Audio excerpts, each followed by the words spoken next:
Hello my friends, हर बच्चा topper बनना चाहता है। हर पेरेंट चाहता है कि उसका बच्चा भी क्लास में टॉप करे। अब बनना तो सब चाहते हैं, पर सबका सपना ये पूरा नहीं होता। बच्चे दिन रात मेहनत करते हैं, दिन रात एक कर देते हैं, फिर भी वो अच्छा स्कोर नहीं कर पाते। तो एक टॉपर ऐसा क्या करता है जिससे वो इतना अच्छा स्कोर कर पाता है? टॉपर भी तो वही खाना खा रहा है, टॉपर भी तो उसी हवा में सांस ले रहा है, तो वो अलग क्या करता है? फ्रेंड्स, आप आए हैं बिल्कुल सही जगह पे, क्योंकि हमारे चैनल में हम डिस्कस करते हैं उन सभी टिप्स, स्ट्रेटजीज और बुक्स के बारे में जो हर टॉपर रेकमेंड करता है। आज की वीडियो में स्पेशली हम बात करेंगे उन 5 बुक्स के बारे में जो हर टॉपर रेकमेंड करता है क्लास 10th के साइंस के बोर्ड के एग्जाम को एस करने के लिए। ओके माय फ्रेंड्स, तो चलिए वीडियो को शुरू करते हैं और जानते हैं कौन सी है वो 5 बुक्स। सबसे पहली बुक है एनसीईआरटी टेक्स्ट बुक। सबसे पहली बुक है एनसीईआरटी टेक्स्ट बुक। अब ये एनसीईआरटी होती तो सबके पास है, पर पढ़ता इसे कोई कोई है, ठीक है? क्योंकि एनसीईआरटी के अंदर सारे कंसेप्ट आपको अच्छे से समझाए गए हैं। ये बुक बहुत इंपॉर्टेंट है, मैं तो कहता हूं इसको अपना दोस्त बना लो। इसके अंदर वो सारे एसेंशियल टॉपिक्स और कंसेप्ट्स को कवर किया गया है जो आपको एग्जाम में आते हैं। अगर मैं कॉम्पिटिटिव एग्जाम की भी बात करूं तो कई कॉम्पिटिटिव एग्जाम ऐसे हैं जिनके अंदर डायरेक्ट एनसीईआरटी से ही क्वेश्चंस पूछे जाते हैं। तो एनसीईआरटी बुक एक बाइबल की तरह है, इसे अपना दोस्त बना लो, ये आगे जाके बहुत काम आएगी। अब आपने एनसीईआरटी टेक्स्ट बुक तो पढ़ ली, आप इस बुक को मास्टर तो कर लोगे। उसके बाद क्या होगा? आपको सप्लीमेंट्री बुक्स की भी जरूरत पड़ती है। सप्लीमेंट्री बुक्स की जरूरत हमें क्यों पड़ती है? क्योंकि सप्लीमेंट्री बुक से हमें कॉन्सेप्ट की और क्लैरिटी मिलती है, हम थोड़ा अच्छे से कॉन्सेप्ट को समझ पाते हैं। अब मार्केट के अंदर ढेरों सप्लीमेंट्री बुक्स हैं, आप कौन सी चूज करोगे?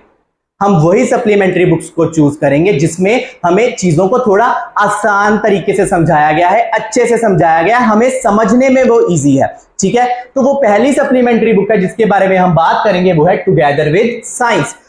इस बुक की स्पेशलिटी क्या है कि इसके अंदर फिजिक्स के कंसेप्ट को बहुत अच्छे से समझाया गया है। मेरी भी फिजिक्स इसी बुक से स्ट्रांग हुई थी, मैंने भी इसी बुक को पढ़ा था फिजिक्स समझने के लिए। इस बुक के अंदर वो रेलेवेंट एग्जांपल हैं जिससे फिजिक्स के कंसेप्ट तो बहुत अच्छे से क्लियर हो जाते हैं। तो स्पेशली फिजिक्स के लिए अगर मैं कोई बुक रेकमेंड करूंगा तो वो है together with science. Okay my friends, अब बात आई कि हमने अपनी थ्योरी तो पढ़ ली, ठीक है? तो क्या हम ये थ्योरी, ये कॉन्सेप्ट सिर्फ एग्जाम में मार्क्स पाने के लिए ही पढ़ रहे हैं? नहीं ना, हमें पता भी होना चाहिए कि हम रियल वर्ल्ड में इसे कैसे यूज करें। तो उसके लिए जो बुक है वो है all in one science book. इस बुक के अंदर ऐसे रियल लाइफ एग्जांपल्स दिए गए हैं, ऐसे रियल लाइफ बेस्ड क्वेश्चंस दिए गए हैं जिनको सॉल्व करके आप ये जान पाओगे कि जब आप उस रियल लाइफ सिचुएशन में होगे तो आप वहां पे कौन सा कॉन्सेप्ट लगाओगे, कैसे उस सिचुएशन से बाहर आओगे। ओके माय फ्रेंड, तो ये बुक में रियल लाइफ एग्जांपल और रियल लाइफ बेस्ड क्वेश्चंस बहुत अच्छे से दिए गए हैं। इस बुक के अंदर वैसे भी सारी थ्योरी और क्वेश्चंस को अच्छे से डिस्कस किया गया है, तो ये बुक भी बहुत अच्छी है। अब थ्योरी तो आप अटेम्प्ट कर लेते हो, पर आपको ये कैसे पता चलेगा कि आपकी तैयारी बहुत अच्छी है? उसके लिए आपको अटेम्प्ट करने पड़ेंगे क्वेश्चंस को, ठीक है? अब कोई बच्चा है, उसने 10,000 क्वेश्चन सॉल्व किए एग्जाम से पहले, ठीक है? फिर तो आप एक्सपेक्ट करोगे कि उसके फुल मार्क्स ही आएंगे। इतने क्वेश्चन प्रैक्टिस किए हैं, अच्छी पढ़ाई की है, अच्छी तैयारी है, तो अच्छे मार्क्स ही आएंगे। पर उसके मार्क्स नहीं आते, ऐसा क्यों? क्योंकि उसने अटेम्प्ट किए होते हैं आसान क्वेश्चन। हर एग्जामिनेशन की जो डिफिकल्टी लेवल है वो डिफरेंट होता है। अब जेई के एग्जाम में की ही ले लो बात, जेई मेन का जो लेवल है डिफिकल्टी का वो डिफरेंट है और जेई एडवांस का डिफिकल्टी लेवल डिफरेंट है ना?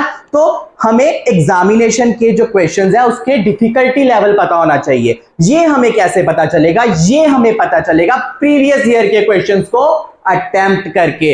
इस बुक के अंदर प्रीवियस ईयर क्वेश्चंस दिए गए हैं जिससे आपको यह पता चल पाएगा कि जो आपका एग्जाम है उसका डिफिकल्टी लेवल क्या है, किस टाइप के क्वेश्चन एग्जाम में आते हैं और उनको सॉल्व कैसे करना है। इस बुक के अंदर वैरायटी ऑफ क्वेश्चंस भी हैं, जैसे कि MCQ, fill in the blanks, true false, very short, short, long और हॉट्स भी।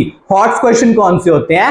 हाई ऑर्डर थिंकिंग स्किल्स वाले क्वेश्चन, जिसके अंदर आपको थोड़ा एडवांस में सोचना पड़ता है, आपको थोड़ा वाइडली सोचना पड़ता है, आपको कंसेप्ट को अच्छे से उसमें अप्लाई करना होता है। ओके माय फ्रेंड्स, अब आपको ये तो पता चल गया कि क्वेश्चंस कैसे हैं, बट सीबीएसई जो कि इन एग्जाम को कंडक्ट कराती है, उनके जो लेटेस्ट पैटर्न होते हैं उनके लिए भी आपको पहले से अपडेट रहना पड़ता है।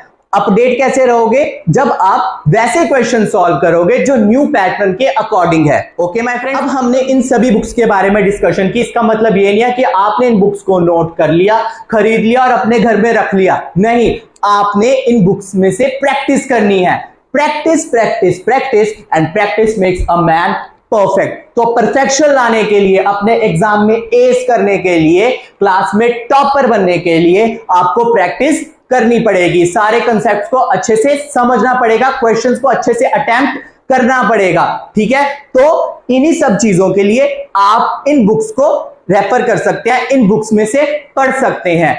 आई होप आपको ये सारी वीडियो अच्छे से समझ में आई होगी, आपको सारी बुक्स के बारे में अच्छे से समझ में आया होगा। वीडियो को लास्ट तक देखने के लिए आपका थैंक यू।